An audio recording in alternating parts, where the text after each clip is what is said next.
सभापती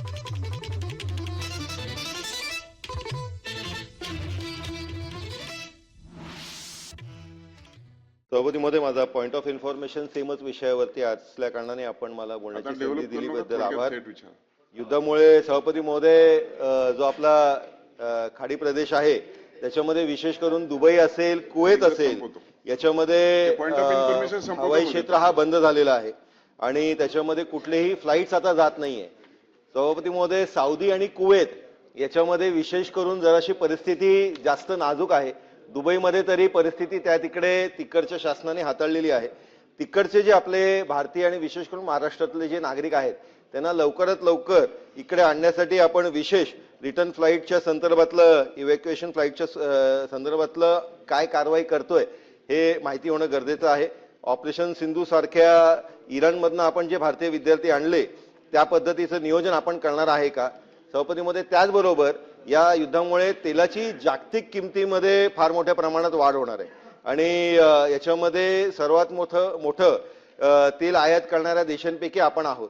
तर त्याच्यामुळे शासन पेट्रोल डिझेलच्या किमतींवरती नियंत्रण युद्ध चालू असताना किंवा या संदर्भातले या सगळ्या परिस्थितीच्या दृष्टिकोनाने आपण काय करणार उपाययोजना, कारण बजेट आता सादर होते, निश्चितच हा केंद्राचा विषय आहे, तर आपण राज्य म्हणून काय योजना करणार आणि या मुलांच्या विशेष परतीसाठी आपण काय उपाययोजना करणार? हा जो काही हे युद्ध सुरू झालं, ते युद्ध सुरू झाल्यानंतर एअर स्पेस बंद झाल्याबरोबर विशेषतः जे भारतीय पर्यटक किंवा वेगवेगळ्या व्यवसाय करता तिकडे गेलेले लोक आहेत, जे तिथले रेसिडेंट नाही आहेत, जे भारतात परत यायचं आहे, त्या लोकांचं मेसेजेस आपल्याला यायला लागले. आपण तात्काळ केंद्र सरकारच्या जी परराष्ट्र मंत्रालय आहे त्याच्याशी संपर्क केला. त्यांनी एम्बसीला सगळीकडे ॲक्टिवेट केलं, सगळ्यांना एम्बसीशी संपर्क साधायला सांगितला.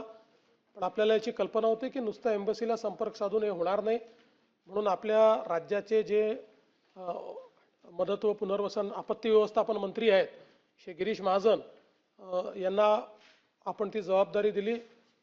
आपण एक व्हॉट्सॲपचा नंबर सगळ्यांना दिलेला आहे. त्या व्हॉट्सॲपच्या नंबरवर लोक संपर्क करत आहेत. त्यांच्या ज्या तिथल्या अडचणी आहेत त्या आपण दूर करण्याचा प्रयत्न करतो आणि त्यांना परत आणण्याच्या दृष्टीने देखील सगळे प्रयत्न आपण हे सुरू केलेले आहेत. मुळामध्ये आपल्याला माहिती आहे की एअर इंडियाची विमानं आता हळूहळू त्या ठिकाणी जात आहेत आणि लोकांना परत आणतायत. काही एअर स्पेसेस बंद आहेत, काही सुरू आहेत, तर जिथनं आणता येत आहे तिथनं आणण्याचा सगळा प्रयत्न चाललेला आहे. विशेषतः कुवेतमध्ये हा प्रश्न निर्माण झाला होता की आपले जे ट्रान्झिटचे पॅसेंजर्स आहेत कुवेतमध्ये, त्यांच्याजवळ विजा नसल्यामुळे त्यांना अडचणी होत्या, पण तिथेही आपल्या एम्बसीने प्रयत्न करून त्यांना आता एका ठिकाणी थांबवलेलं आहे किंवा एअरलाईननीच थांबवलं होतं, पण त्यांना अडचण येणार नाही अशा पद्धतीनं तो प्रयत्न देखील आपल्या वतीनं करण्यात आलेला आहे. विशेषतः जे काही वेगवेगळे आपले त्या ठिकाणचे मंडळ आहेत, मराठी मंडळ वगैरे, यांना देखील आपण ॲक्टिवेट केलेलं आहे. त्यांच्याही माध्यमातनं जे काही आपले तिथले लोक आहेत त्यांना आपण मदत करतोय, त्यांच्याशी संपर्कात आहोत. व्हिडिओच्या कॉलच्या माध्यमातनं स्वतः गिरीश महाजन त्यातल्या अनेक लोकांशी बोललेले आहेत आणि त्यांच्याशी चर्चा देखील केलेली आहे. आपल्या इथे आपले जे चीफ ऑफ प्रोटोकॉल आहेत श्री गावंडे, त्यांना देखील आपण ही जबाबदारी दिली होती, कारण ते फॉरेन सर्व्हिसचे ऑफिसर आहेत.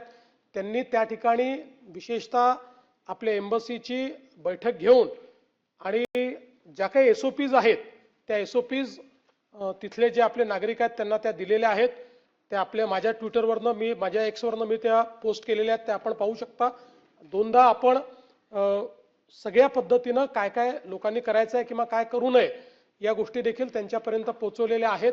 आणि आपण जे सांगितलं ते देखील सत्य आहे की आमचे उपमुख्यमंत्री यांनी या ठिकाणी स्वतः त्यांच्या पक्षाच्या वतीनं ती व्यवस्था केली होती आणि लोकांना त्यांनी त्या ठिकाणून परत आणणं ही अतिशय स्तुत्य अशा प्रकारचा हा उपक्रम आहे.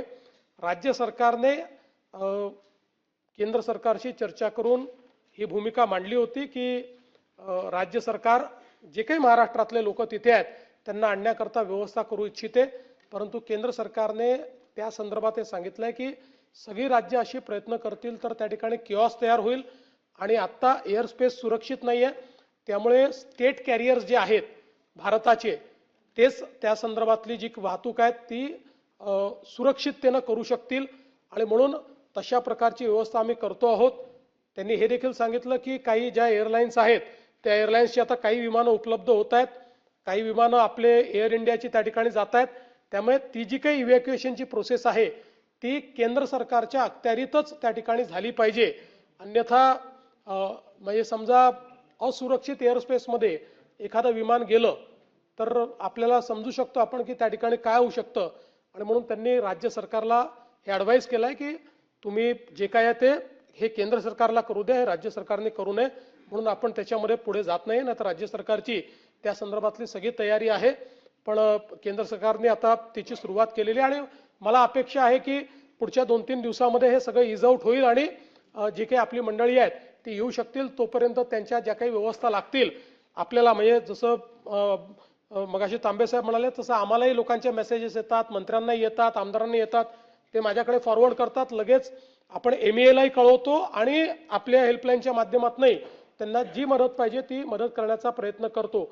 आपले आमदार मिहीर कोटेचा जे आहेत त्यांनी देखील दुबईमध्ये त्यांच्या ओळखीतले लोकांच्या माध्यमातून त्या ठिकाणी एक सगळ्यांकरता जेवणाची व्यवस्था दोन्ही वेळची ही त्यांनी सुरू केलेली आहे. म्हणजे ज्यांचे, कारण काही लोक असेही असतील की पैसे कमी आहेत किंवा कमी पैसे घेऊन गेले होते, तर त्यांच्याकरता ती व्यवस्था देखील त्यांनी केली आहे. तिथे ती पब्लिसाइज केली आहे, तिथे लोक जाऊन जेवण देखील करतायत. त्यामुळे वेगवेगळ्या पद्धतीनं ही मदत करण्याचा आपला प्रयत्न आहे.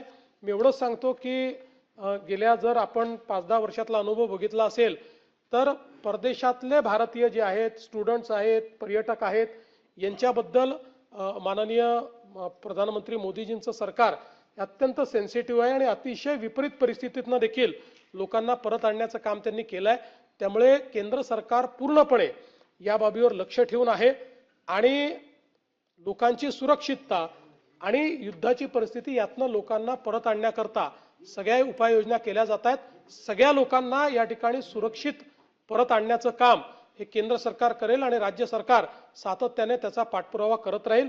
आपल्यापैकी कोणाकडे जर असे मेसेजेस आले तर ते आम्हाला फॉरवर्ड करा, आम्ही ते MEAला देतो आणि MEAकडनं डायरेक्ट त्यांच्याशी संपर्क साधला जातो आणि त्यांना आश्वस्त केलं जातं की बाबा त्यांच्या अडचणी असतील तर त्या अडचणी सोडवल्या जातात आणि त्यांना आश्वस्तही केलं जातं की कधी त्यांची इव्हॅक्युएशनची व्यवस्था होऊ शकते हे टेंटेटिव्हली त्यांना त्या ठिकाणी सांगितलं जातं. त्यामुळे या सगळ्या परिस्थितीमध्ये या सभागृहाच्या माध्यमातूनही परदेशात अडकलेले जे काही आपले लोक आहेत त्या सगळ्यांना पूर्ण सुरक्षिततेतून आपण परत आणू हा विश्वास मी देऊ इच्छितो. दुसरं, आपण बाकी ज्या गोष्टी सांगितल्या तेलाचं वगैरे, तर त्याची आत्ता तरी आपण काळजी करू नये, केंद्र सरकार करते आहे. आजच सकाळी देशाच्या मंत्र्यांनी सांगितलंय की जवळपास 2 महिन्याचा स्टॉक हा भारताकडे आहे, त्याच्यामुळे लगेच काही किमती वाढतील वगैरे नाही. पण एक मुद्दा जो शशिकांतजी आपण मांडला तो महत्वाचा आहे की आता जो काही आपला माल परदेशात एक्सपोर्ट होत होता, शेतमाल, तो अडकल्याचं त्या ठिकाणी सगळ्या बातम्या येऊन राहिल्यात. मी स्वतःही त्या बातम्या बघितल्या. त्यात काय इंटरव्हेन्शन करता येईल जरूर याचा विचार आपण करू. अल्पावधीतच लोकप्रिय झालेला भारताचा बुलंद आवाज आपला Bharat channel subscribe, share, like आणि कमेंट्स करायला विसरू नका.